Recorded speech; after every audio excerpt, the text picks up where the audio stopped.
Well, we developed the events. There was definitely a need in the community. A lot of young people were saying there was nowhere to go that was safe, and these were some of the young people who were attending Area 41, who were we just moved into Area 41, and we joined up with the youth service.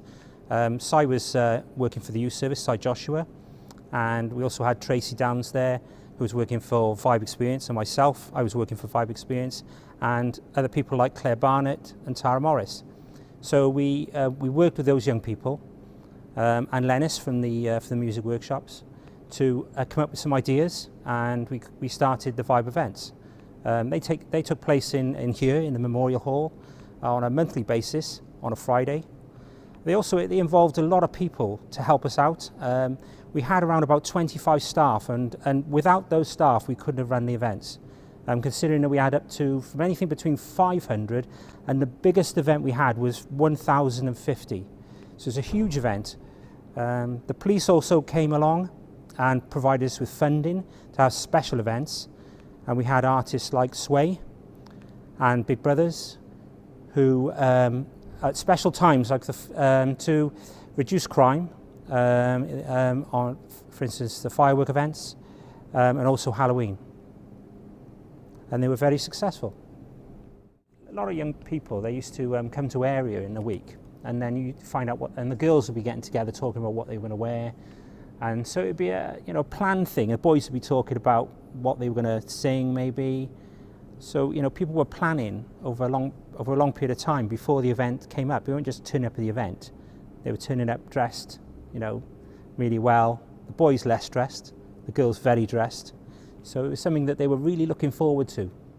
I remember one of the first events we had where there was probably around about 750 young people queuing all the way around the Memorial Hall. It was a huge success, and that went out. Young people at that stage didn't have probably mobile phones, but they were talking to each other, and that was sort of quite a shock to see that many people trying to access the event. So some of the artists that we managed to bring from London were Sway, Roll Deep, Big Brothers, Three of a Kind. So all of these artists were asked by the young people.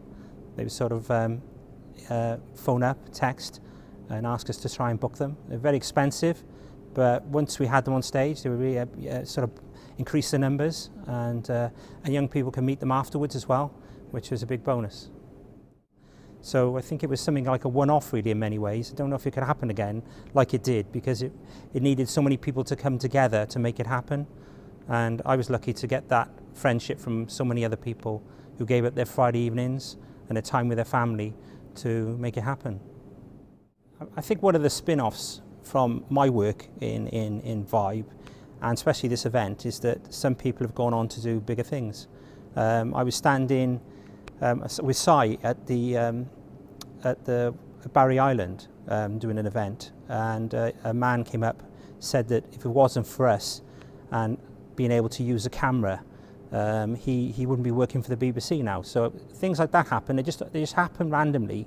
People will come up to me and tap me on the shoulder and say to me what they've been doing, and they said as a result of coming down to the Vibe or to Area 41. So yeah, it's happened many a time. Yeah. A lot of people ask me why Vibe stopped, and I think it's like anything. If you run something for probably about 10 years, nothing lasts forever. I think young people made their choice. I think at that time, young people were meeting more on their own terms at different places. So this became a little bit dated in a sense, and we needed really to find a smaller venue. But that's the problem that I had, was finding a smaller venue that worked for smaller numbers of people. So really it was the cost of this place, and you need really 500 people in this hall to make an atmosphere.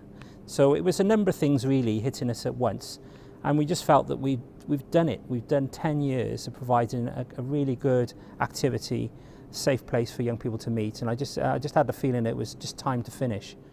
I think one of the legacy for me was to show the adult population what young people could do when they came together in large numbers.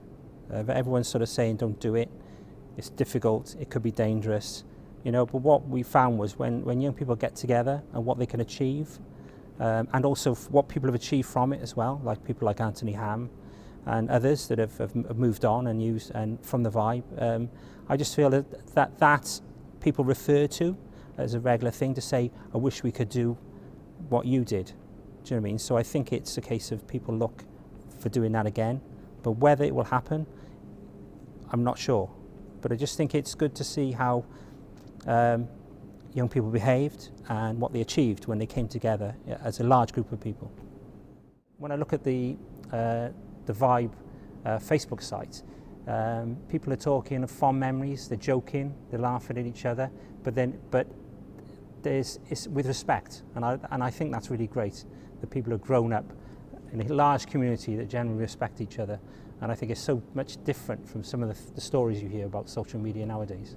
Some people used to say that, you know, you're introducing them to sort of a nightclub at an early age, but I felt that it wasn't like that. There was no alcohol here, you know. They were going to a safe place, better than being here than on the streets, and they were enjoying themselves, and they were making relationships. They were meeting people, you know. So I think it was a good thing, and it's a shame in many ways that there isn't something like that now, because people are talking on phones, but they're not going to places and meeting and talking, and that's the biggest shame. So in many ways, that's something perhaps that we've got to look in the future of doing, really, is providing somewhere for them to go and meet, which doesn't involve alcohol or smoking or drugs, but is safe.